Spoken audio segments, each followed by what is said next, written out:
Nadreen अस्सलाम वालेकुम वरहमतुल्लाहि वबरकातुहू। जैसा कि आप लोग अब मेरा नया टॉपिक सुन रहे हैं।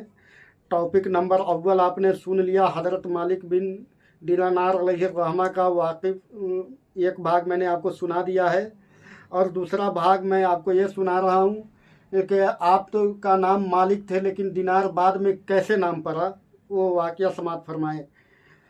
आज भाग दूसरा है इस वीडियो में। औज़ बिल्लाहि मिनश शैतानिर रजीम, बिस्मिल्लाहिर रहमानिर रहीम। एक मर्तबा आप किश्ती में सफ़र कर रहे थे और मुलधार में पहुंचकर जब मल्लाह ने किराया तलब किया तो फरमाया कि मेरे पास देने को कुछ भी नहीं है। यह सुनकर उसने बदकलामी करते हुए आपको इतना बेवकूफ़ किया कि आपको गश्त आ गया, और जब गश्ती दूर हुई तो यानी कि किराया जब मांगा तो आपने फरमाया कि मेरे पास कोई किराया नहीं है। मल्लाह ने किराया मांगा था कि मेरे पास देने को कुछ नहीं है। तो उस मल्लाह ने आपको इतना टार्चर किया कि आपको गश्त तारी आ गया, यानी कि आप बेहोश हो गए।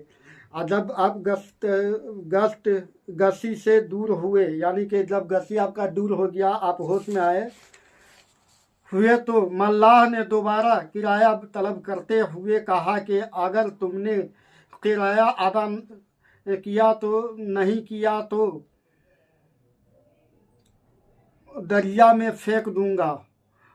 उसी वक्त अचानक कुछ मछलियां मुंह में एक एक दिनार दबाए हुए पानी के ऊपर किश्ती के पास आई, और आपने एक मछली के मुंह से दिनार लेकर किराया अदा कर दिया। मल्लाह यह हाल देखकर कदमों में गिर पड़ा, और आप किश्ती में से दरिया पर उतर गए और पानी में चलते हुए नजरों से उझल हो गए।